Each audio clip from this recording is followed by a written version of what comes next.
আপু তুমি এগুলো কি করছো? আজ বাদে কাল তোমার বিয়ে, আর তুমি আজকে কিনা আমার রুমে এইভাবে নগ্ন হচ্ছ। দেখো আপু, কেউ দেখে ফেললে উল্টাপাল্টা কথা বলবে। প্লিজ আপু, এমনটা করিও না। আমি তো এমনটাই চাই, তার জন্যই তো তোর কাছে এসেছি। এখন এদিকে আয়, একটু আদর করে দে। কি বলছো আপু তুমি? তোমার মাথা ঠিক আছে তো? আমি তোমার ছোট ভাই, আর তুমি কিনা আমাকে এসব আজে বাজে প্রস্তাব দিচ্ছ। ছোট ভাই তো কি হয়েছে? তুই তো আর আমার নিজের মায়ের পেটের ভাই নয়, চাচা তো ভাই। তো এইসব করাই যায়। এদিকে আয়। তুমি পাগল হয়ে গেছো আপু, তোমার কাছে যাওয়া যাবে না।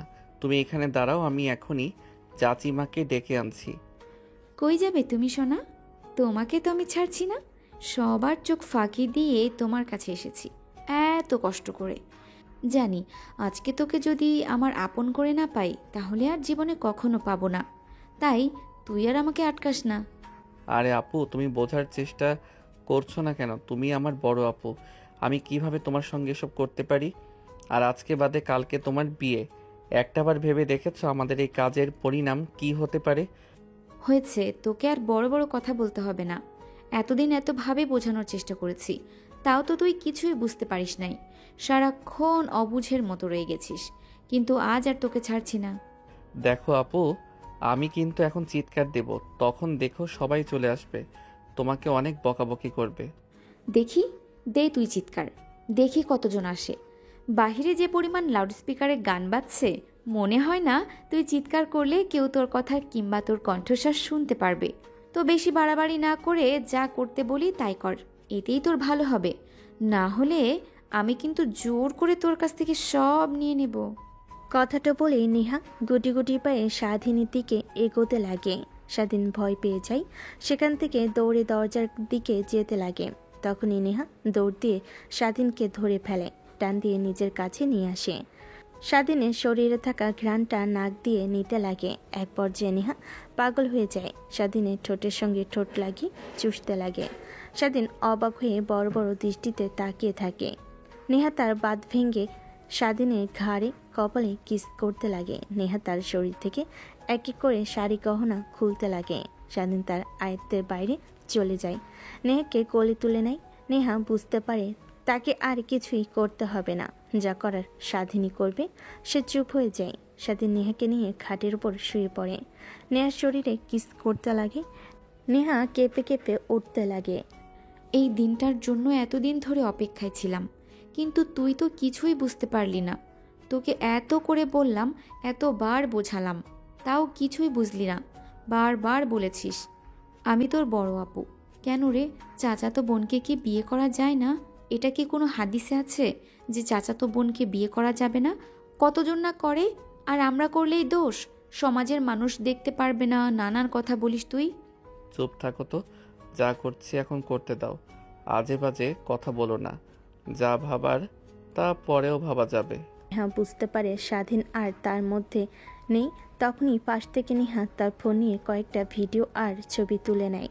মুচকি একটা হাসি দিয়ে স্বাধীনের সঙ্গে রেসপন্স করতে লাগে। দুজনে মেতে যায় এক আনন্দের মুহূর্তে। সেইভাবে অনেকটা সময় পার হয়ে যায়। বাইরে লাউড স্পিকারের শব্দে যেন নেহার আর্তনাদ স্বাধীনের কানে পৌঁছে না। এক পর্যায়ে ক্লান্ত হয়ে নেহার উপরে শুয়ে পড়ে। নেহা পরম আবেশে স্বাধীনের বুকে মাথায় হাত বুলিয়ে দিতে লাগে। খুব তো বড় বড় কথা বলছিলি যে বড় আপু কখনোই এক হবার নয়, এখন তো ঠিকই কাছে পেয়ে সব কিছু ভুলে আদর করলি। আপু তুমি আমার সঙ্গে কাজটা মোটেও ঠিক করো নাই। যা করেছো এর জন্য তোমাকে পস্তাতে হবে। আর এখন কি হবে তোমার স্বামী যদি তোমাকে না মেনে নেয়? যদি কোনো ভাবে বুঝতে পারে যে তুমি আগে থেকেই। চুপ, একদম চুপ। আমার স্বামী কে হবে তুই ছাড়া? সেই ছোট্ট থেকেই তোকে দেখে এসেছি, ভালোবেসে এসেছি। তোকে না পেলে এই জীবনটা রেখে কী লাভ? আবার ভাবলাম আমার জীবন আমি নিজে গুছিয়ে নেব, তাই তো তোর সঙ্গে জোর করে এই কাজটা করলাম। এখন চুপচাপ থাক, আর বাকি কি করতে হবে সেটা আমি করব, শুধু তুই দেখে যা। মানে? স্বাধীনের কথা শেষ না হতেই দরজায় কে যেন কড়া নাড়ে। স্বাধীন চমকে নেহার উপর থেকে উঠে পড়ে। নেহার দিকে তাকিয়ে লজ্জা পেয়ে যায়, কারণ তার আর নেহার শরীরে বিন্দুমাত্র পোশাক নেই। নেহা স্বাধীনের লজ্জামাখা মুখ দেখে মুচকে একটা হাসি দেয়। স্বাধীন উঠে তড়িঘড়ি করে পোশাক পরিধান করতে লাগে। অন্যদিকে অনবরত দরজায় কর্নারের বেগ বাড়তে লাগে। আপু এখন কি হবে বাহিরে? মনে হচ্ছে অনেকে আছে, এখন কি করব আমি? তুমি উঠে কোথাও লুকিয়ে যাও। আমি কেন লুকাবো? তোর যদি ইচ্ছা হয় তুই লুকা, আমি এখানেই শুয়ে থাকবো। আর যা করেছিস, বিন্দুমাত্র শক্তি নেই এখান থেকে উঠে কোথাও যাওয়ার। স্বাধীন বুঝতে পারে না কি করবে, তার কান্না আসতে লাগে। দৌড়ে নেহার কাছে গিয়ে পা জড়িয়ে ধরে আর কান্না করতে লাগে আর বলতে লাগে, আপু প্লিজ তুমি কিছু একটা করো। আমার দেখে যা মনে হচ্ছে বাইরে অনেক মানুষ এসে দাঁড়িয়েছে, লাউড স্পিকারটা বন্ধ হয়ে আছে, মনে হয় তারা যে তুমি রুমে নেই এটা জেনে গিয়েছে, তাই তারা এখন আমার রুমে আসবে তোমাকে খোঁজার জন্য। প্লিজ কিছু একটা করো। তাহলে তো হয়েই গেল। ভেবেছিলাম অনেক পরিশ্রম করতে হবে, তাই এখন আর কিছুই করতে হবে না। এখন সর এখান থেকে, আর আমি গিয়ে দরজা বাকিটা যা হয় শুধু দেখবি। কি দরজা খুলে দেবে মানে? আপু দেখো, তুমি যা চেয়েছো তা পেয়ে গিয়েছো, এখন তোমার মতি গতি আমার একদমই ঠিক লাগছে না। প্লিজ তুমি এখান থেকে যেভাবেই হোক আমাকে বাঁচাও। আমি কথা দিচ্ছি তুমি যা চাইবে আমি তোমাকে তাই দেব।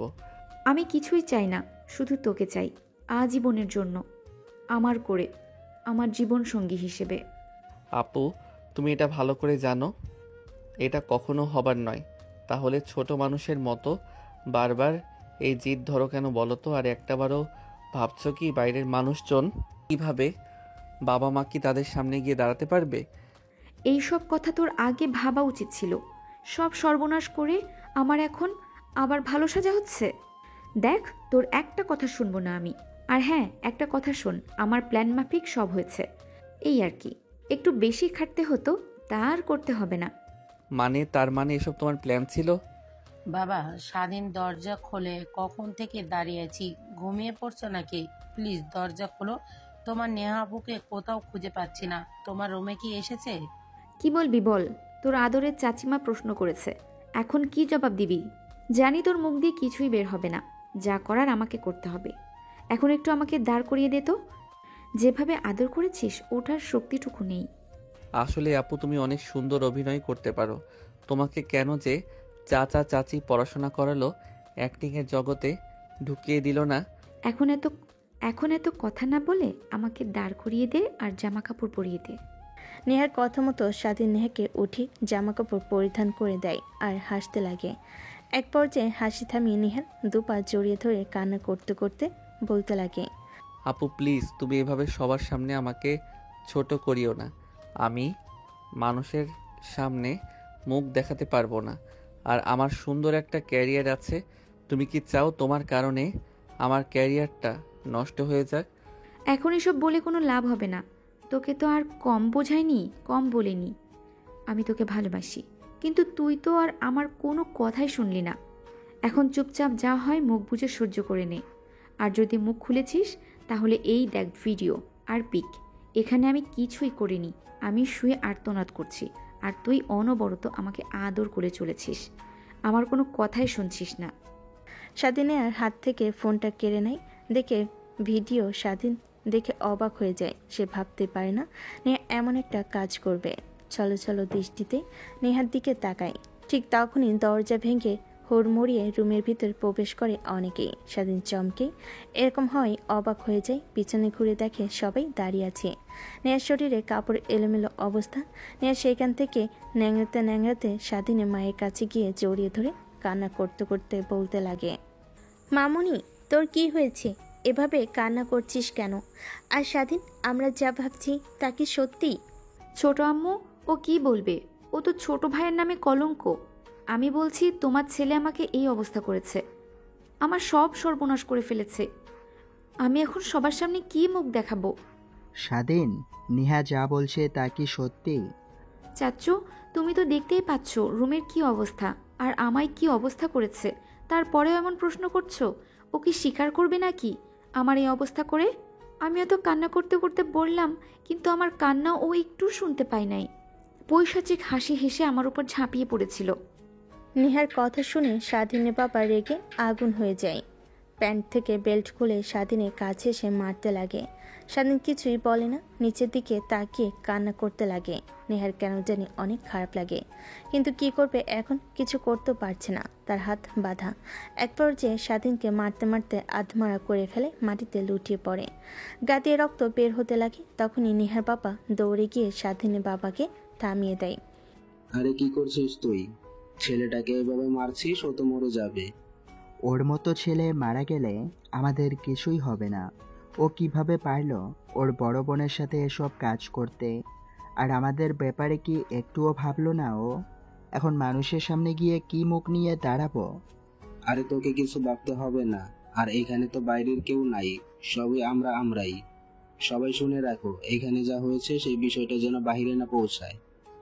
নেহার বাবার কথাই সবাই সায় জানায়। এক এক করে সবাই সেখান থেকে চলে যায়। নেহার বাবা স্বাধীনের কাছে গিয়ে দাঁড় করে, খাটের উপর শুইয়ে দেয়। দেখে পুরো শরীর রক্তে লাল হয়ে আছে। লজ্জা পেয়ে যান। তখন স্বাধীনকে সেখান থেকে উঠে ওয়াশরুমে নিয়ে যান। তারপর বলতে লাগে, আমি আমার ছেলেকে ভালো করে জানি, তুই রেডি হয়ে নিচে আয়। স্বাধীন মাথা নাড়িয়ে হ্যাঁ জানে। গোসল করতে যেই শাওয়ার অন করে। কাটা জায়গায় পানি লাগতে ব্যথায় কাটিয়ে ওঠে। কোনোভাবে গোসল করে বাহিরে বের হয়ে দেখে তার খাটের বিছানার চাদর নতুন। স্বাধীন ভেবে লজ্জা পেয়ে যায়। তারপর জামা কাপড় পরে নিচে খুঁড়িয়ে খুঁড়িয়ে নামে। সবাই স্বাধীনের দিকে তাকিয়ে থাকে। নিচে এসে দেখে নেহা বসে থেকে স্বাধীনের বাবাকে জড়িয়ে ধরে কান্না করছে। স্বাধীনকে দেখে কান্নার বেগ যেন আরো বেড়ে যায় তার। দেখো, যা এখানে হয়েছে তা বাইরে যাবে না, এটা আমি আগেই বলেছি। সবাই আমরাই, কিন্তু আমাদের মানহানি হলে তোমাদেরও মানহানি হবে। আর যাদের সঙ্গে নেহার বিয়ে হবার কথা ছিল তাদের কাছে ফোন করে ক্ষমা চেয়েছে, আর বিয়ে দেবে না সেটাও বলেছি।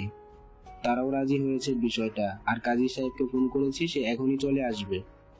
তারপর নেহা আর স্বাধীনের দুজনের বিয়ে দিয়ে দেব। আমার উপর কি কারো কোনো দ্বিমত আছে?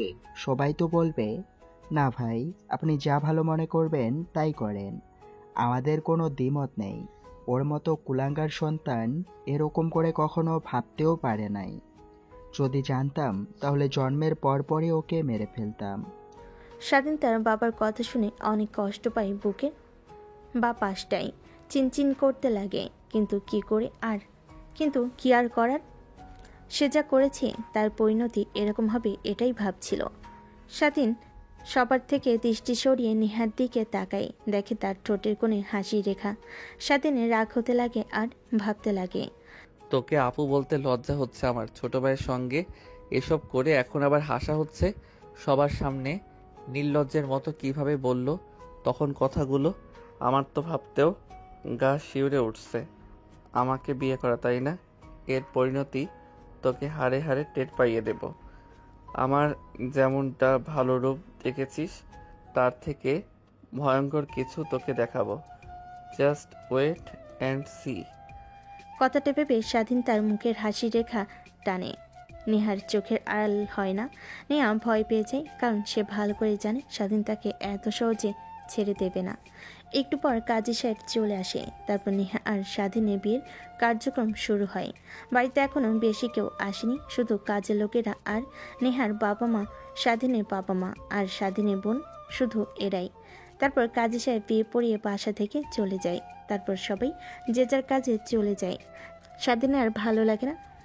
বসার রুম থেকে উঠে ছাদে চলে যায়। নিচের দিকে তাকিয়ে থাকে, দেখে দোকানের ছেলেরা সিগারেট জ্বালিয়ে খাচ্ছে। তখনই তার মনে পড়ে তার বন্ধুদের কথা। তারা বলতো মনের দুঃখ আর কষ্টগুলো সিগারেট জ্বালিয়ে খেলে দূর হয়ে যায়। তাই দৌড়ে নিচে নেমে দোকান থেকে 2 প্যাকেট সিগারেট কিনে আবার ছাদে আসে। তারপর ছাদের এক কোণায় দাঁড়িয়ে সিগারেট জ্বালিয়ে খেতে যাবে। তখনই কাশি হতে লাগে। এক পর্যায়ে স্বাধীন ঠিকমতো সিগারেট খেতে লাগে। এক এক করে প্যাকেট খালি করে দেয়। তখনই পেছন থেকে কেউ তার কাঁধে হাত রেখে। স্বাধীন পেছনে ফিরে দেখে তার মা। আর কি আমাদের কাছ থেকে লুকিয়ে করছিস তুই? সবার সামনে বলতাম বড় গলা করে আমার ছেলের মতো ছেলেই হয় না, সব থেকে ভালো, কোনো মেয়ের দিকে বাজে নেশাই আসক্ত না। আর সেই ছেলে কিনা তার বড় আপুকে আমার ভাবতেও না হচ্ছে, এখন আবার সিগারেটও খাস। মা, তুমি কি সত্যি বিশ্বাস করেছো আমি নেহা আপুর সঙ্গে এসব করতে পারি? আমি স্পষ্ট নেহার শরীরে তোর কামড়ের দাগ দেখেছি, আবার খাটের উপর বেশ নাই রক্তের, সেটাও লাগানো ছিল। তাহলে কি এসব মিথ্যা? তুই বলতে চাচ্ছিস যে নেহা মিথ্যা কথা বলে তোকে ফাঁসিয়েছে? না মা, আমি এটা বলতে চাইনি। আমি বলতে চেয়েছি যে চুপ, একদম চুপ। তুই আর একটা কথা বলবি না। তুই নেহা মামুনির মতো একটা মেয়েকে মিথ্যা অপবাদ দিচ্ছিস। তোকে আমাদের ছেলে বলতে লজ্জা হচ্ছে। তাই আমি আর তোর বাবা ঠিক করেছি আমাদের যা সম্পত্তি আছে সব নেহা মামুনিকে লিখে দিব। কারণ তুই কখনো নেহা মামুনিকে ভালোবাসবি না, আর মারধরও করতে পারিস, যেন তা না করিস তার জন্য। স্বাধীন তার মায়ের কথায় ঠোঁটে এক চিমটে হাসি রেখা টানে। পুনরায় সিগারেট বের করে ধরতে যাবে, তখনই স্বাধীন মা ঠাস ঠাস করে স্বাধীনকে থাপ্পড় দিয়ে সেখান থেকে চলে আসে। স্বাধীনের চোখ দিয়ে দুফোঁটা অস্ত্র বের হয়ে মাটিতে পড়ে। স্বাধীন তার হাতের উল্টো পিঠ দিয়ে চোখ মুছে ফেলে। পুনরায় সিগারেট জ্বালিয়ে খেতে লাগে আর ভাবতে লাগে। বাবার কাছ থেকে দূরে সরিয়েছিস, মার কাছ থেকে দূরে সরিয়ে দিলে, আবার সম্পত্তি থেকেও দূরে সরিয়ে দিলি। এই বাসা থেকে খুব দূরত্বেই চলে যেতে হবে, না হলে সবার অবহেলার শিকার হতে হবে। স্বাধীন কথাগুলো ভাবছিল, তখনই পেছন থেকে কেউ তাকে ডাকতে লাগে। স্বাধীন পেছনের দিকে তাকিয়ে দেখে নেহা দোলনায় বসে থেকে তাকে ডাকছে। স্বাধীন পেছন ফিরে তাকাতেই নেহা হাসি দিয়ে বলতে লাগে, তোকে আগেই বলেছিলাম আমাকে মেনে নিয়ে বিয়ে কর, কিন্তু আমার তো কোনো কথাই তুই শুনলি না। বড় আপু কখনো এসব হওয়ার নয়, সে তো বিয়েই করলি সবার সামনে নিচু হয়ে। এখন এদিকে আয়। ভালোই করেছিস তুই। তোকে আপু ভাবতেও লজ্জা হচ্ছে আমার। আমি তোর মতো একটা মেয়েকে আপু বলেছিলাম। আমার মা বাবার কাছ থেকে আমাকে দূরে সরিয়েছিস, আবার সয় সম্পত্তি থেকেও তোর তো স্বপ্ন যা ছিল পূরণ হয়ে গেল। আমাদের সম্পত্তি, তাই না? মা বলে গিয়েছে বাবা নাকি উকিলের সঙ্গে কথা বলেছে, খুব শীঘ্রই তার সয় সম্পত্তি সব তোর নামে লিখে দিবে। কথাটা বলে স্বাধীন সেইখান থেকে চলে যায়। নেহা অবাক হয়ে যায়, কারণ স্বাধীনের মুখ থেকে তুই কথাটা শুনবে কখনো ভাবতেও পারে নাই। অন্যদিকে স্বাধীন তার রুমে গিয়ে ভাবতে লাগে কি করবে এখন সে। এই বাসাতে থাকলে তো তার অবহেলার শিকার হতে হবে, এর থেকে দূরে থাকলেই ভালো। কিন্তু তার কাছে তো অত টাকা নেই। সে বেলকুনিতে চলে যায়, ফোন বের করে তার বন্ধুকে ফোন করে। আসলে সরি রে, আজকে যেতে পারলাম না। তোকে কথা দিচ্ছি আগামীকাল ঠিকমতো তোর বাসায় চলে আসবো। আজ কাজ থেকে আসতে পারিনি। রাত তোর সরি, আমার এইদিকে জীবন নিয়ে টানাটানি, তুই তোর সরি লাগাচ্ছিস কেন রে, তোর আবার কি হয়েছে? তোর চাচাতো বোনের বিয়ে, আনন্দ খুশি করবি, সেখানে আবার তোর জীবন নিয়ে টানাটানি মানে? আরে বলিস না, তোকে যে অনেকবার বলেছিলাম না যে নেহা আপু আমাকে ভালোবাসে। বারবার সে কথা বলে, কিন্তু আমি তো তোকে বোনের নজরে ছাড়া দেখি না, তাই। তারপর স্বাধীন তার বন্ধুকে শুরু থেকে শেষ পর্যন্ত বলে। স্বাধীনের বন্ধু স্বাধীনের কথা শুনে অবাক হয়ে যায়। তাহলে এখন তুই কি করবি? ভাবছি যে বাড়ি থেকে দূরে কোথাও চলে যাব, নিজের মতো করে বাঁচতে শিখব। দেখ, তুই যে ভাবে বলি, এতে আঙ্কেল আন্টির কোনো ভুল, কারণ তাদের মাথার জায়গায় যে কেউ থাকলে একই চিন্তা মাথায় আসতো তাদের। এর থেকে আমি বলি কি সব ঠিক হয়ে যাবে। কিছুই ঠিক হবে না। আচ্ছা ফোন রাখি, রুমে কে যেন এসেছে। কথাটা বলে স্বাধীন পিছন ফিরতে দেখে নেহা দাঁড়িয়ে আছে। ব্যালকনিতে দাঁড়িয়ে কার সঙ্গে কথা বলছিলি? আমি রুমে আসার সাথে সাথেই ফোন কেটে দিলি আর বললি যে কে যেন এসেছে, ফোন কেটে দাও। কই, মানে কেউ না, এক ফ্রেন্ডের সঙ্গে কথা বলছিলাম। ফ্রেন্ডের সঙ্গে কথা বল আর যার সঙ্গে কথা বলিস, একটা কথা মাথায় রাখিস, তুই কিন্তু এখন বিবাহিত। কোনো মেয়েদের সঙ্গে রিলেশন রাখা যাবে না। আর যদি দেখি তাহলে ছোট বাবা আর ছোট মাকে সব বলে দেব, তখন দেখব তোকে কি অবস্থা করে তারা। স্বাধীনের নেহার কথা যেন কেমন লাগে, তাই বেলকনি থেকে রুমে আসতে যাবে অমনি নেহা পিছন থেকে স্বাধীনের হাত চেপে ধরে। স্বাধীন পেছনে তাকিয়ে দেখে নেহার রাগী দৃষ্টিতে তাকিয়ে আছে। নেহা টান দিয়ে স্বাধীনকে তার কাছে টেনে নিয়ে আসে। গলায় একটা কিস করে নেহা বলে। কথাটা বলে স্বাধীন চলে আসতে যাবে অমনি নেহা স্বাধীনকে পিছন থেকে জড়িয়ে ধরে, ঘাড়ে কিস করে পুনরায় বলতে লাগে, দেখ, যা হবার তা হয়েছে। আমি তো তোকে অনেকবার বোঝানোর চেষ্টা করেছি যে আমি তোকে খুব ভালোবাসি, বুঝিসনি। তাই আমার সামনে আর কোনো পথ খোলা ছিল না এই পথ ছাড়া, তাই এই কাজটা করতে বাধ্য হয়েছি। দেখ, আমরা চাইলেই এক হতে পারি। বিশ্বাস কর, তোকে অনেক অনেক ভালোবাসি, যা বলে কখনো বোঝাতে পারবো না। যতটা ভালো আপনি বাসেন তার থেকে বেশি ঘৃণা আমি করি। যতটুকু ভালোবাসা ছিল তাও ঘৃণায় পরিণত হয়েছে আপনার কারণে আপু। চুপ, একদম চুপ। এই মুহূর্তে আর একবার যদি আপু বলেছিস তাহলে তোর এই মুখ সেলাই করে দিব, এই আমি বলে দিলাম। লাগছে। কি শুরু করেছেন আপনি? হ্যাঁ, কিছু বলি না বলে যা ইচ্ছা তাই করবেন আমার লাইফ, আমি আমার মতো চলবো, আপনি আপনার মতো জোর করে বিয়ে করেছেন, তার মানে এই না যে স্বামীর অধিকার পাবেন না আমার কাছ থেকে। দেখো, যদি ভালোই না বাসো তাহলে আমাকে মেরে ফেলে দাও প্লিজ। এভাবে অবহেলা করিস না। জানিস তো তোর অবহেলা আমাকে কতটা ভেঙে দেয়।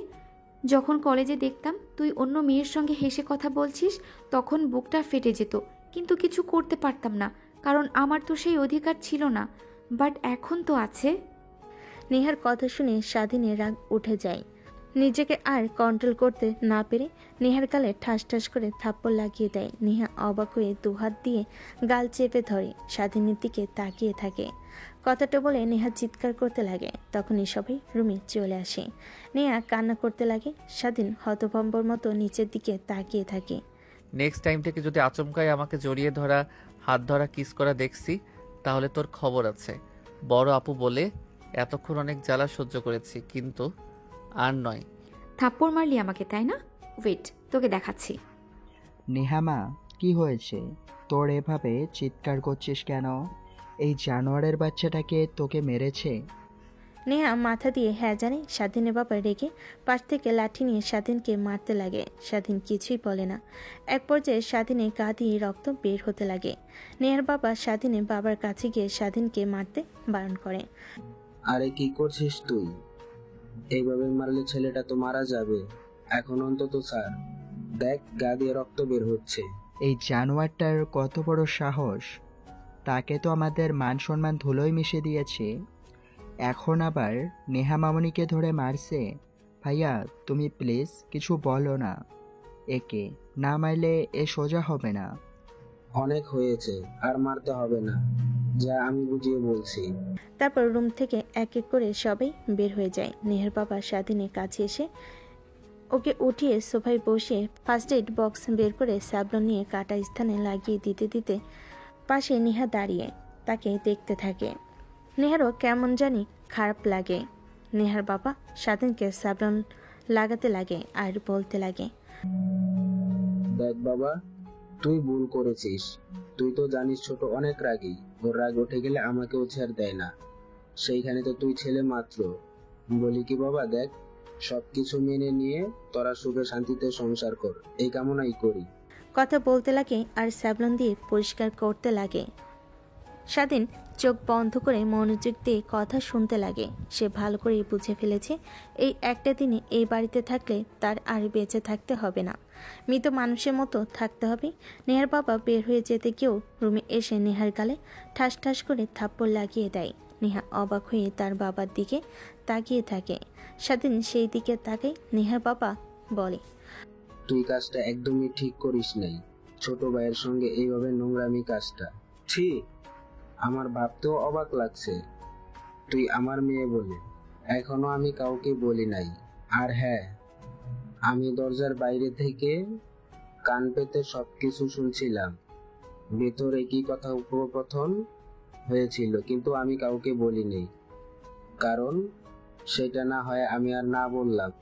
আর এখন শোন, স্বাধীনকে না রাগিয়ে ভালো যেহেতু বাসিস, তাহলে একসঙ্গে থাক।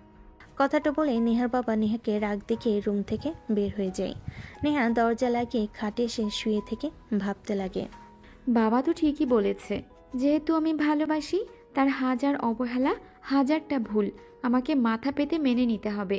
সামান্য থাপ্পড় মারায় চিৎকার দিয়ে সবাইকে একত্র করে মার খাওয়ালে সেটা কখনো ভালোবাসা হয় না। ধ্যাত, আমার এখন নিজের কাছে নিজেরই খারাপ লাগছে। কেন যে তখন রেগে গিয়ে চাচা চাচিকে ডাকলাম। স্বাধীনের কাছ থেকে ক্ষমা চাইতে হবে। কথাটা বলে নেহা খাট থেকে উঠে দেখে স্বাধীন রুমে নেই, দরজাটাও লাগানো। বেলকনিতে তাকিয়ে দেখে সিগারেটের ধোঁয়া উঠছে। নেহা খাট থেকে উঠে বেলকনির কাছে গিয়ে দেখে স্বাধীন সিগারেট খাচ্ছে আর আকাশের দিকে তাকিয়ে আছে। তখনই নেহা গিয়ে পাশে দাঁড়ায়। স্বাধীন, আই এম রিয়েলি সরি। আমি ভাবতে পারিনি ছোট আব্বু এসে তোমাকে এভাবে মারবে। হা হা, এখন সান্ত্বনা দিতে হবে না।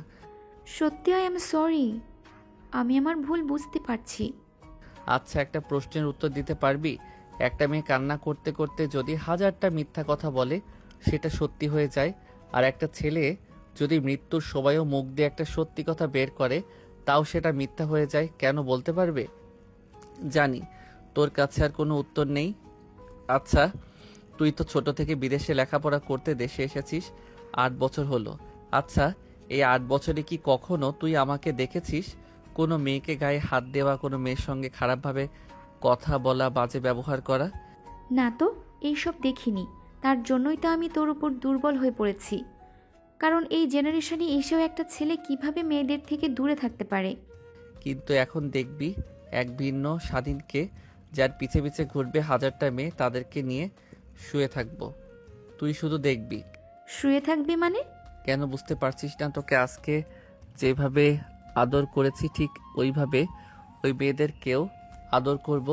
যেখানে ভালো মানুষের ভাত নেই সেখানে ভালো মানুষ হয়ে থাকাটা বোকামি মাত্র। দেখ, একদম আবোল তাবোল কথা বলবি না। আমি তোকে ভালোবাসি, তুই আমার স্বামী। তোর যা করার ইচ্ছা আমার সঙ্গে করবি। কোনো অন্য মেয়েদের দিকে কেন তাকাচ্ছিস তুই? কোনো কোনো মেয়েদের দিকে যদি তাকাচ্ছিস তাহলে তোর চোখ আমি উপড়ে ফেলবো। ও মা, তাই? তোর কথা শুনে আমি ভয় পেয়ে গেছি। শোন, তোর জন্য যতটুকু ভালোবাসা ছিল, যতটুকু শ্রদ্ধা ছিল, সব আজ মাটিতে মিশে গিয়েছে। আর একটা কথা, তুই অভিনয় শুরু করতে পারিস, ভালো কিছু করবি লাইফে। চুপ, একদম চুপ। কথাটা বলেই কান্না করতে থাকে নেহা স্বাধীনকে পিছন থেকে চেপে ধরে। স্বাধীন সিগারেট হাতে নিয়ে টানতে লাগে আর হাসতে লাগে। এক পর্যায়ে সিগারেটটা পায়ে নিচে ফেলে পিষে নেহাকে ঘুরিয়ে ঠাস ঠাস করে থাপ্পড় লাগিয়ে দেয়। দুই গালে স্পষ্ট 5 আঙ্গুলের ছাপ দেখা যাচ্ছে। যত রাগ ছিল সব রাগ যেন পড়েই নেহার উপরে মিটিয়েছে। ও সরি আপু, সরি, থাপ্পড় মেরেছি। এখন তো আবার বাবাকে কান্না করতে করতে ডাকবেন, আবার এসে আমাকে মারবে তো? যা, বাবাকে গিয়ে ডেকে নিয়ে আয়। আমাকে যত ইচ্ছা তত মারো, দাও প্লিজ। আমার কাছ থেকে দূরে দূরে থেকো না, আমি বেঁচে থেকেও মারা যাব। দেখ, তুই এখানে থাক, আসলাম একটু শান্তিতে থাকার জন্য, তাও তুই এসে অশান্তি শুরু করলি। কথাটা বলে স্বাধীন রুমে চলে আসে। মাঝখান দিয়ে কোল বালিশ দিয়ে পাশ ফিরে ঘুমিয়ে পড়ে। অন্যদিকে নেহা বেলকনি দাঁড়িয়ে কান্না করতে লাগে। চোখের অশ্রু হাত দিয়ে মুছে আনমনেই ভাবতে লাগে। না নেহা, না, এভাবে হাল ছেড়ে দিলে চলবে না।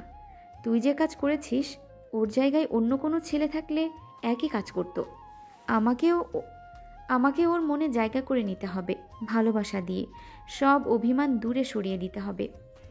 কথাটা ভাবতে ভাবতে নেহা রুমে আসে। দেখে স্বাধীন বাচ্চাদের মতো ঘুমাচ্ছে। অনেক ইচ্ছে করে স্বাধীনকে চুমু খেতে, যে কথা সেই কাজ। নেহা এসে স্বাধীনকে কিস করতে যাবে, ঠিক তখনই স্বাধীন চোখ মেলে তাকে নেহার গলায় হাত দিয়ে চেপে ধরে। নেহা চোখ মেলে তাকে অবাক হয়ে যায়। একটু পর স্বাধীন নেহাকে ছেড়ে দিলে নেহা গলা চেপে ধরে ফুলরে বসে থেকে কাশতে লাগে। পাগল নাকি? এইভাবে কেউ গলা চেপে ধরে? আর একটু হলেই তো মারা যেতাম। তোকে যদি দেখছি আমার কাছে আসার, তাহলে এরপর থেকে এই হালই তোকে করব। কথাটা বলে স্বাধীন অন্য পাশ ফিরে ঘুমিয়ে পড়ে। অন্যদিকে নেহা কাশতে কাশতে পানি খেয়ে নিজেকে স্বাভাবিক করে খাটে এসে শুয়ে পড়ে। অন্যদিকে ছোট, তোকে আর কত বলবো, নিজের রাগকে কন্ট্রোল কর। ছেলেটাকে তো এভাবে মারা তোর একদমই ঠিক হয়নি। তখন একবার মেরে রক্তাক্ত করে ফেলেছিলি, এখন এই একই করেছিস, আর এভাবে মারলে তো মারা যাবে। মারা যাক, ওর মতো ছেলে থাকার থেকে না থাকাই ভালো। যে ছেলে কিনা নিজের চাচাতো বোনকে ধর্ষণ করতে পারে তাকে আর কি করব। ছোট, তুই কিন্তু ভাই, আপনি স্বাধীন হয়ে কোনো কথা বললেন না। ও দেখছেন কতটা চেঞ্জ হয়ে গিয়েছে। আজকে আমি দেখি সাদা সিগারেট খাচ্ছে, আরও আমাদের চোখের আড়ালে কি কি করে আল্লাহ ভালো জানে। কি সত্যি? হ্যাঁ, সত্যি নাই তো কি। আমি তো দেখে অবাক হয়ে গিয়েছিলাম, কিন্তু স্বাধীনের চোখে কোনো ভয় দেখতে পাইনি আমি।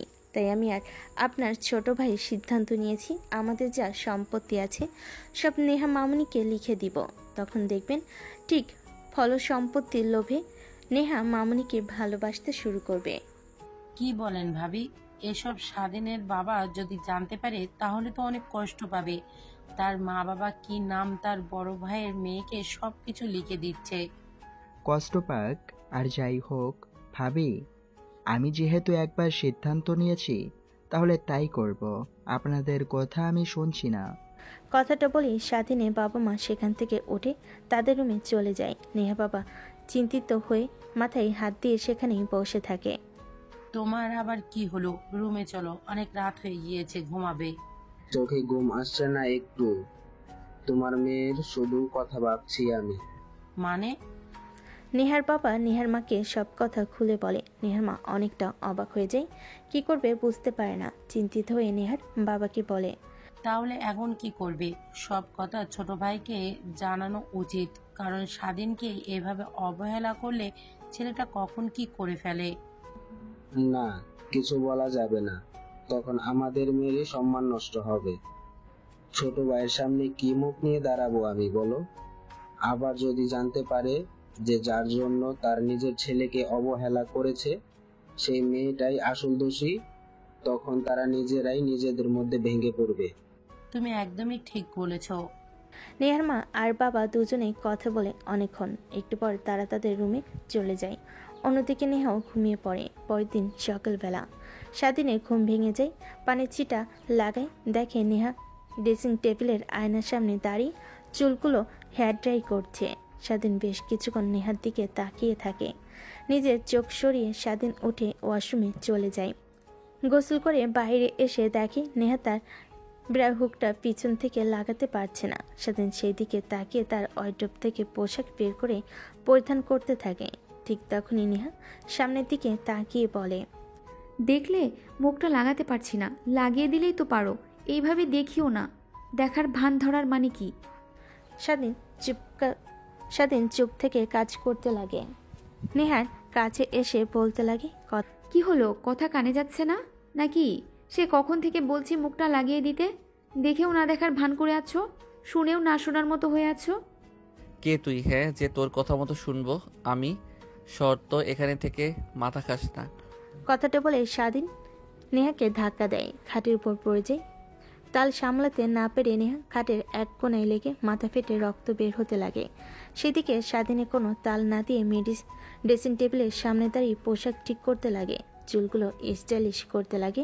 চোখ থেকে চশমা খুলে রেখে ব্যাগটা কাঁধে নিয়ে বের হয়ে যায়। নেহা অবাক হয়ে স্বাধীনের দিকে তাকিয়ে থাকে। অন্যদিকে নেহার বাবা মা স্বাধীনের বাবা মা নিচের রুমে বসে কফি খাচ্ছিল। এমন সময় স্বাধীন কাঁধে ব্যাগ নিয়ে বের হতে সেদিকে নজর যায়। স্বাধীনকে পরিবর্তন হতে দেখে সবাই অবাক হয়ে যায়। সবার চোখে যেন সানা পড়ে। যে ছেলে কিনা কলেজে যেত চশমা চোখে, চুলগুলো একদিকে করে, সাদা শার্ট কালো প্যান্ট পরে, সেই ছেলে কিনা আজকে পুরো ভিন্ন। চোখে কালো চশমা, চুলগুলো স্টাইল করা, গলায় স্বর্ণের chain, shirt stylish, pant stylish পায়ে স্নিকার্স। এসব দেখে যেন অবাক হয়ে যায়। তখনই পিছন থেকে তড়িঘড়ি করে নেহা নিচে নামে। নেহার মা আর স্বাধীন মা দুজনেই দৌড়ে গিয়ে নেহার কপাল চেপে ধরে। মা, কি হয়েছে তোমাদের? এভাবে কপাল চেপে ধরলে কেন? ছাড়ো, কলেজের জন্য লেট হয়ে যাচ্ছে। কপাল চেপে ধরেছি কি, আর সাথে কপাল ফেটে রক্ত বের হচ্ছে, সেদিকে কোনো হেলদোল নেই। কই দেখি, রক্ত বের হচ্ছে। কথাটা বলে নেহা কপালে হাত দিয়ে দেখে রক্ত বের হচ্ছে। তখনই স্বাধীনের বাবা দৌড়ে আসে। মামনি, ঠিক আছো তুমি? কপাল ফেটে রক্ত বের হচ্ছে আর সেই দিকে তোমার কোনো হেলদোল নেই? তার মানে স্বাধীন আবার তোমাকে মেরেছে? না ছোট আব্বু, মনে হয় ওয়াশরুম থেকে বের হবার সময় শাওয়ারের সঙ্গে লেগে কেটে গেছে। আচ্ছা, 5 মিনিট তুমি এখানে দাঁড়াও, আমি শ্যাভলো নিয়ে আছি, ব্যান্ডেজ করতে হবে, না হলে ইনফেকশন হতে পারে। কথাটা শুনে স্বাধীন মুচকি একটা হাসি দেয় আর মনে মনে ভাবতে লাগে, নিজের ছেলেকে মেরে রক্তাক্ত করে ফেলে আসার সেইখানে কিনা অন্যের মেয়ের মাথায় একটু কাটা দেখে স্যাবলন করতে হবে না, হলে ইনফেকশন হতে পারে। কি আজব দুনিয়া। কথাটা ভেবেই হাসতে হাসতে বাহিরে বের হয়। গাড়ি না নিয়ে গ্যারেজ থেকে হুন্ডা বের করে দেখে ময়লা লেগে আছে। তারপর কাজের ছেলেকে ডাক দিয়ে পরিষ্কার করতে বলে। পরিষ্কার করা শেষ হলে স্বাধীন মোটরসাইকেল নিয়ে কলেজে চলে যায়। কলেজের গেট দিয়ে ফুল স্পিডে মোটরসাইকেলে কলেজে প্রবেশ করে সবাই অবাক হয়ে তাকিয়ে থাকে। স্বাধীন নামতেই সবাই যেন আরও অবাক হয়ে যায়। পার্কিং লটে গাড়ি রেখে স্বাধীন আসতে যাবে অমনি তার বন্ধুরা সামনে এসে দাঁড়ান। কিরে ভাই, তুই ঠিক আছিস তো? নাকি নাকি তুই অন্য কেউ? আমার তো মনে হয় না তুই স্বাধীন। মনে না হলে অন্য কিছু নাম রেখে দে, সমস্যা নেই। বাট এত পরিবর্তন, বিষয়টা কেমন যেন লাগছে না? কারণ কি? কোনো কারণই নেই, শুধু দেখে যা। এতদিন আমার শান্ত চেহারাটা দেখেছিস, এখন দেখবি এক অন্য স্বাধীনকে। বুঝতে পেরেছি, ভাবির সঙ্গে সমস্যা হয়েছে, তার জন্য এত স্টাইলিশ হয়ে আসা, যেন তোকে দেখে আরও অনেক মেয়ের লোক দেয়। এটা দেখে যেন ভাবি রেগে ফায়ার হতে থাকে। হোয়ার ইজ ভাবি? ওইটা জাস্ট মিস্টেক, আর আমি তাকে বউ হিসেবে মানি না। আর শোন একটা কথা, আমার আর নেহার যে বিয়ে হয়েছে এটা যেন কলেজের কেউ জানতে না পারে। যদি জানতে পারে তাহলে তোর খবর আছে।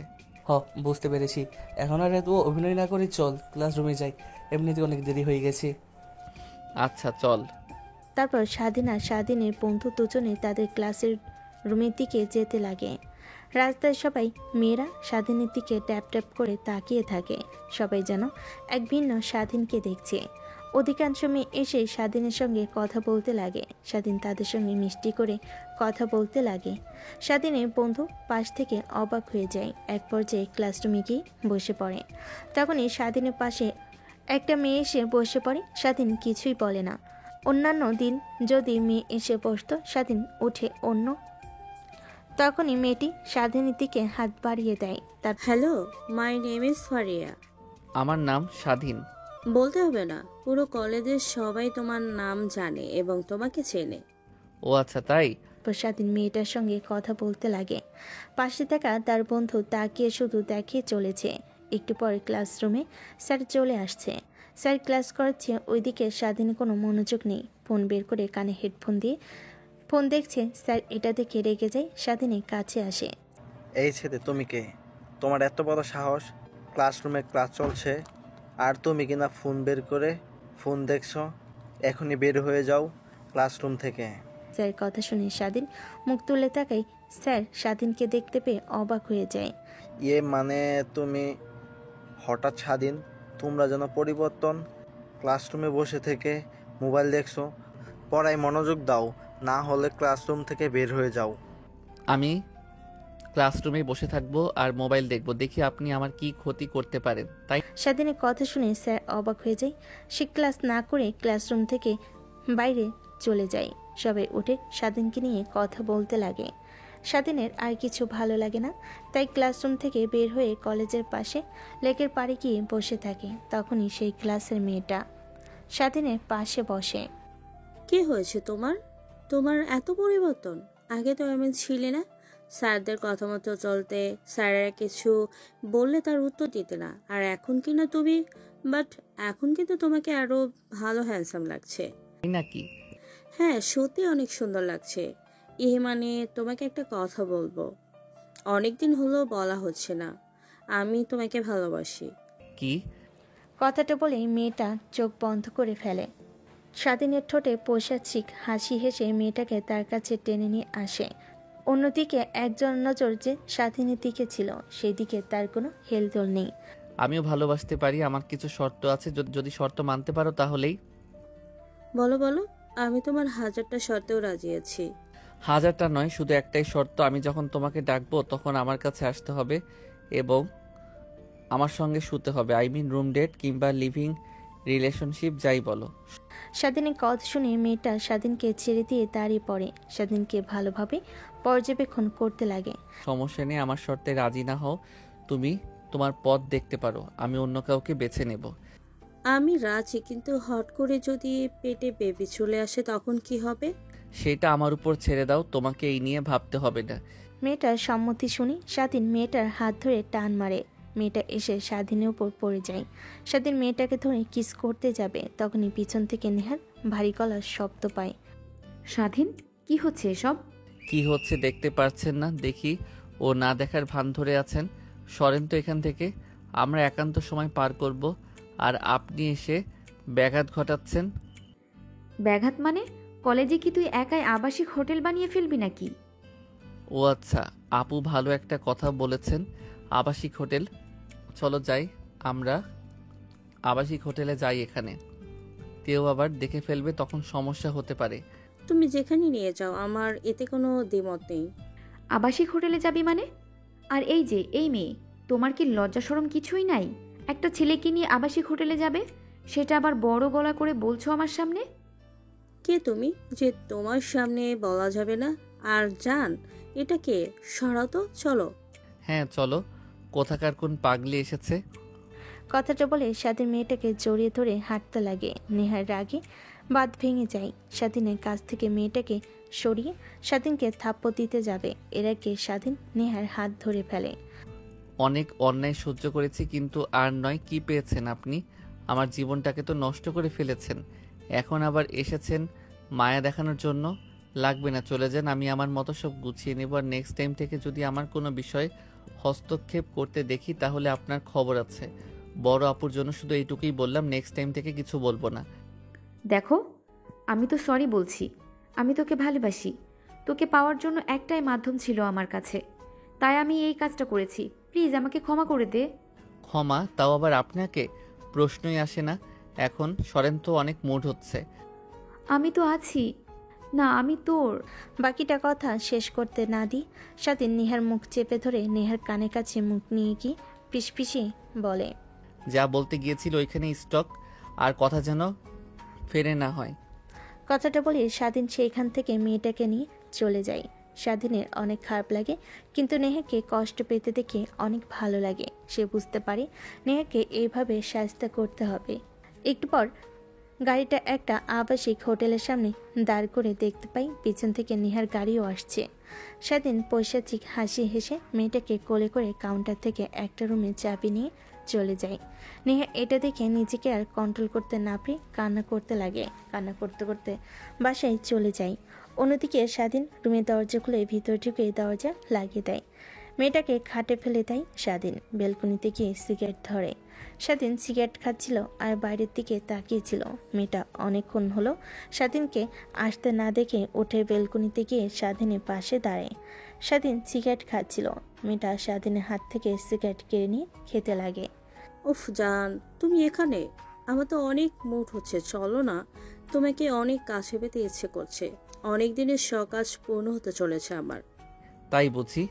হ্যাঁ, আর কতদিন পর আমাকে তুমি বিয়ে করবে, তোমার পরিবারের সামনে নিয়ে দাঁড় করাবে? মেয়েটার কথা শুনে স্বাধীন হাসতে লাগে। মেয়েটা অবাক হয়ে যায়। হাসতে হাসতে রাগী দৃষ্টিতে মেয়েটার দিকে তাকায়। মেয়েটা অবাক হয়ে যায়। স্বাধীন দিকে মেয়েটার গলা চেপে ধরে খাটে নিয়ে গিয়ে ফেলে দেয়। মেয়েটা অনবরত কাশতে লাগে। এক পর্যায়ে স্বাধীন ছেড়ে দিয়ে বলতে লাগে, বিয়ে, তাও আবার তোদের মতো পতিতা মেয়েদেরকে? হাসালি তুই। তোকে তো পরীক্ষা করছিলাম, কচি মেয়ে। বিয়ের আগে তার শরীর দিতে পারে সেই মেয়ে, আর কি কি পারে তার না বললাম। কিন্তু তুমি তো বলেছো তোমার সঙ্গে না রুম ডেট করলে তুমি আমাকে গার্লফ্রেন্ড হিসাবে মেনে নেবে না। ওইটা তো শুধুমাত্র তোকে পরীক্ষা করার ওই মাত্র। আর শোন, আমার কথাটা বলতে গিয়েও স্বাধীন বলতে পারে না। মেয়েটাকে ছেড়ে দেয়।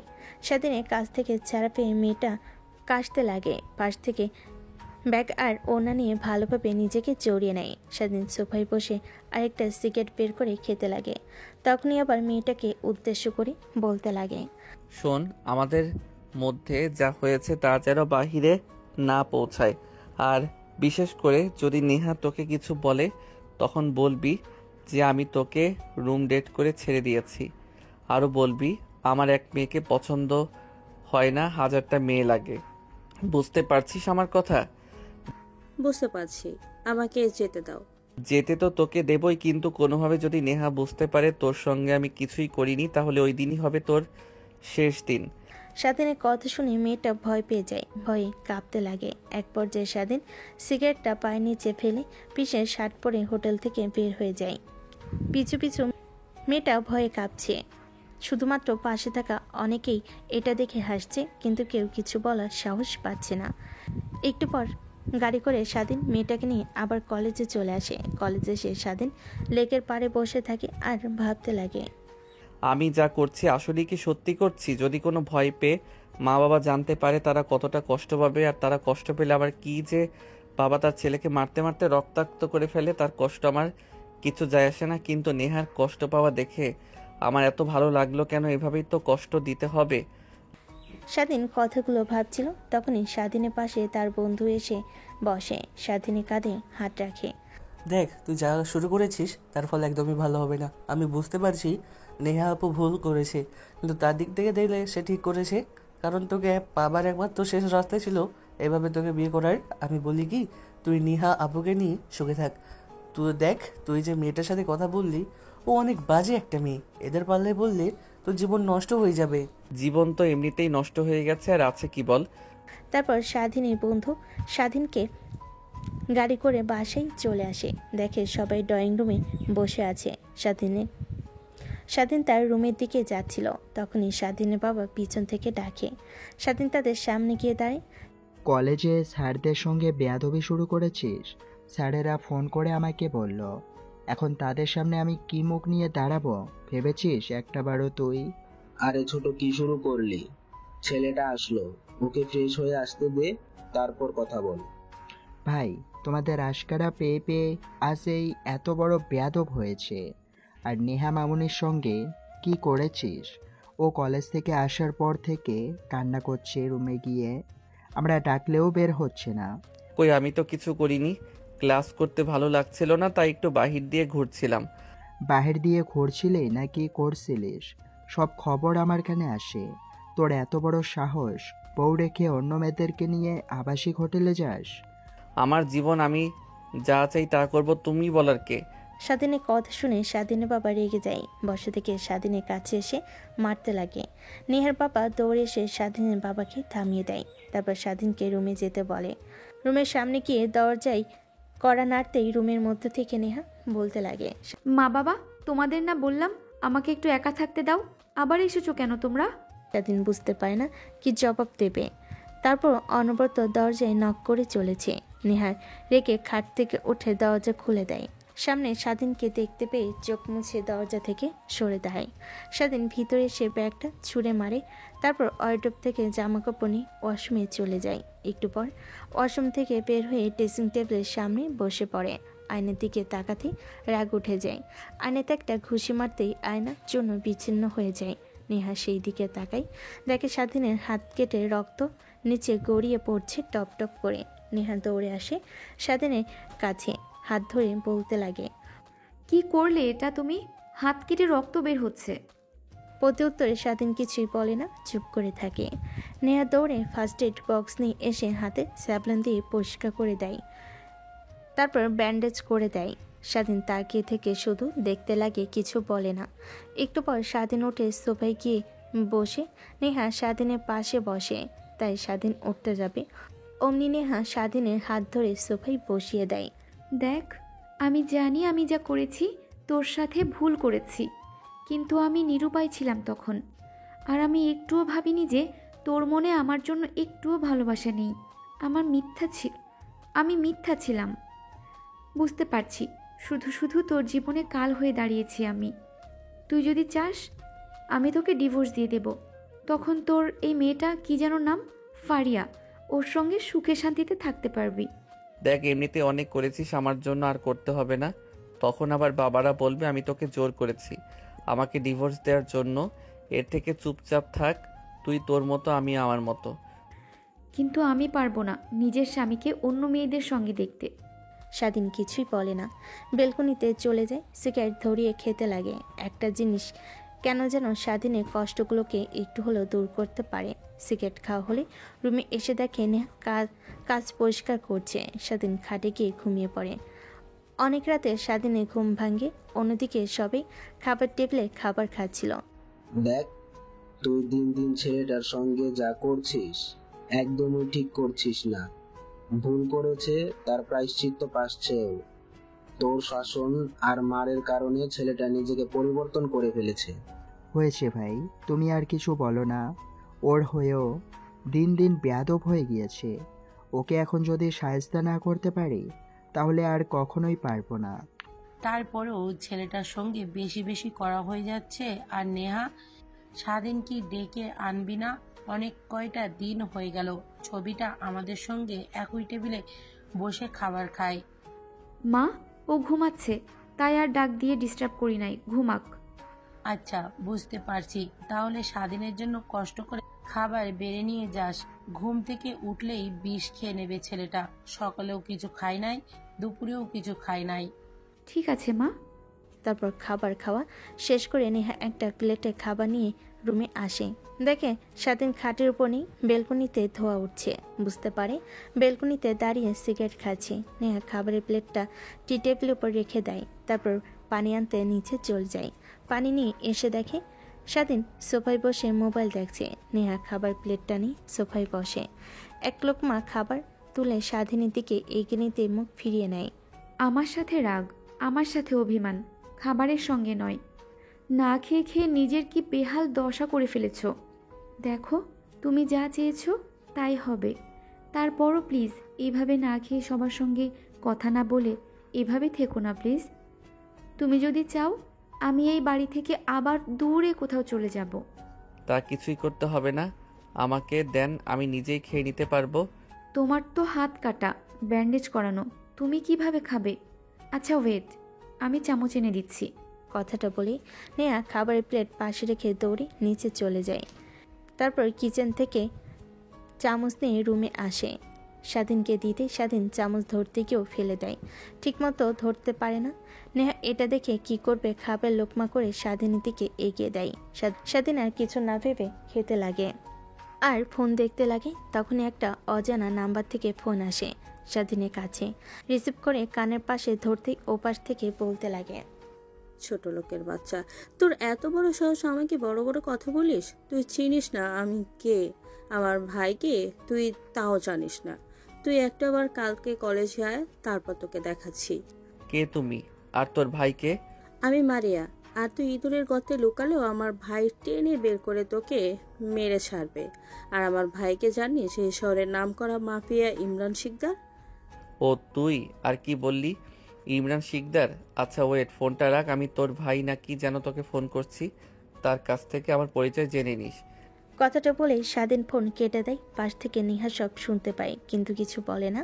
স্বাধীন একটা নাম্বার বের করে ফোন করে, তখনই ওই পাশ থেকে সালাম দেয়। আসসালামু আলাইকুম ভাই, এতদিন পর হঠাৎ আমার কথা মনে পড়লো? আরে না, এমনিতেই। এখন আর এইসব নিয়ে কাজ করে না, ভালো হয়ে গেছি, তার কারণে এতদিন দরকার পড়ে না। আর ফোন করেছে একটা কারণে, তো কি ছোট বোন আছে যার নাম ফারিয়া? হ্যাঁ ভাই, আছে তো। তুই হয়তো তোর ছোট বোনের পাশেই বসে আছিস, তুই তাকে বল আমি কে, আমার নাম বল স্বাধীন, তাই বুঝতে পারবে। সময় পেলে তো বোনের কাছ থেকে ক্ষমা চেয়ে নেব, এটাও বল। কিন্তু ভাই কেন? আর আমার বোন কি করেছে? সেটা না হয় তোর বোনের কাছ থেকে শোন, তাহলেই শুনতে পারবি। কথাটা বলে স্বাধীন ফোন রেখে দেয়। কল কেটে ইমরান শিকদার মেয়েটাকে প্রশ্ন করলে সব সত্যি বলে দেয়। ইমরান শিকদার শুনে রেগে যায়, তার বোনের গালে থাপ্পড় লাগিয়ে দেয় আর বলে, দেখো, যা হবার তা হয়ে গেছে। ও তোর শরীরের টাচ করেনি, তুই বেঁচে গিয়েছিস। আর স্বাধীনকে জানিস, এই শহরের নাম করা একমাত্র ছেলে। তার চাচা, তার বাবার কোম্পানি বিশাল। আর আগে আমাদের সাথে একই সঙ্গে কাজ করত। আমাদের ভাই ছিল, ছোট হয়েও আমরা তাকে লিডার মানতাম, কিন্তু সময়ে ভালো হয়ে যাওয়ায় কিন্তু আমরা পারি নাই। ভালো হবে, তুই যা হয়েছে সব ভুলে যা। আর যদি পারিস, এখন যে বেয়াদবি করেছিস তার জন্য ক্ষমা চেয়ে নিস। কি বলছো ভাইয়া? তোমার ভয় পুরো শহর কাঁপে, আর তুমি কিনা একটা সামান্য ছেলেকে দেখে ভয় পাচ্ছ? তোমার বোনকে অপমান করেছে, তার প্রতিশোধ তুমি নেবে না? তুই কি চাস তোর প্রতিশোধ নিতে গিয়ে তুই তোর ভাই হারাস? এর থেকে ভালো হবে চুপ হয়ে থাক। যা হবার তা হয়েছে, একটা কালো অধ্যায় ভেবে চুপ হয়ে যা। কথাটা বলে ইমরান শিকদার সেখান থেকে উঠে যায়। মেয়েটা ভাবতে লাগে স্বাধীনের বিষয়ে, মেয়েটার গাও শিউরে ওঠে। অন্যদিকে নেহা পাশ থেকে স্বাধীনের সব কথোপকথন শুনতে পায়, মনে মনে খুশি হয়। নিমিষে খুশির আমেজ তার মুখ থেকে চলে যায়। তারপর স্বাধীনকে খাইয়ে দেওয়া শেষ হলে স্বাধীনকে পানি খাইয়ে মুখ মুছে দিয়ে উঠে যেতে যাবে, তখনই নেহার ওড়না দিয়ে স্বাধীন মুখ মুছে নেয়। নেহা দেখে অনেকটা অবাক হয়, কিন্তু স্বাধীনকে কিছু বুঝতে দেয় না। তারপর প্লেট গ্লাস কিচেন রুমে রেখে সে রুমের মধ্যে চলে আসে। দেখে স্বাধীন বেলকুনিতে দাঁড়িয়ে আছে। নেহার অনেক ইচ্ছে করছে স্বাধীনের পাশে গিয়ে দাঁড়াতে, যে ইচ্ছে সেই কাজ। স্বাধীনের পাশে গিয়ে দাঁড়াই, স্বাধীনের হাতে হাত রেখে স্বাধীন দেখে মুচকি একটা হেসে কোনো কিছু না বলে চাঁদের দিকে তাকিয়ে থাকে। আর কত ক্ষমা চাইলে আমাকে ক্ষমা করে দিবে? আমি ভুল করেছি, বারবার বলছি তো। তোমার যত ইচ্ছা আমাকে শাস্তি দাও, তারপরেও প্লিজ আমাকে ছেড়ে দূরে চলে যেও না। নেহার প্রতি উত্তরে স্বাধীন কিছুই বলে না, চুপ করে দাঁড়িয়ে থাকে। নেহা বুঝতে পারে আর কিছু হবা নয়। নেহা চলে আসতে যাবে, অমনি স্বাধীন নেহার হাত পিছন থেকে জড়িয়ে ধরে। অবাক হয়ে যায় নেহা, সামলাতে না পেরে স্বাধীনের উপরে গিয়ে পড়ে যায়। স্বাধীন নেহাকে শক্ত করে জড়িয়ে ধরে, নেহার মুখের উপর থেকে চুল সরিয়ে দিয়ে কপালে চুমু দেয়। নেহা কেঁপে ওঠে। স্বাধীন নেহাকে আরও কাছে নিয়ে এসে গভীর স্পর্শ দিতে লাগে। আই এম সরি, এতদিন অবহেলা করে দূরে সরিয়ে রাখার জন্য। এতদিন আমি এক ভুল মোষের মধ্যে ছিলাম, যা কেটে গিয়েছে। মানে হলো, চেয়েছিলাম তোমাকে কষ্ট পেতে দেখতে, কিন্তু তোমাকে কষ্ট পেতে গিয়ে আমি নিজেই যে কষ্ট পাবো তা কখনো ভাবতেও পারিনি। আর সরি, সব আগের বাধা বিষয় বলে গিয়ে চল নতুন করে দুজনে বাঁচি। সত্যি? সত্যি সত্যি সত্যি, এক সত্যি, দুই সত্যি, তিন সত্যি। এই চাঁদকে সাক্ষী রেখে বলছি, আর কখনই তোমার এই হাত ছাড়বো না, মৃত্যুর আগ পর্যন্ত। কথাটা বলে স্বাধীন নেহাকে কাছে টেনে নিয়ে এসে জড়িয়ে ধরে। সমাপ্ত হয় ভালোবাসার আরও একটি অধ্যায়, যে ভালোবাসা কখনো শেষ হবার নয়।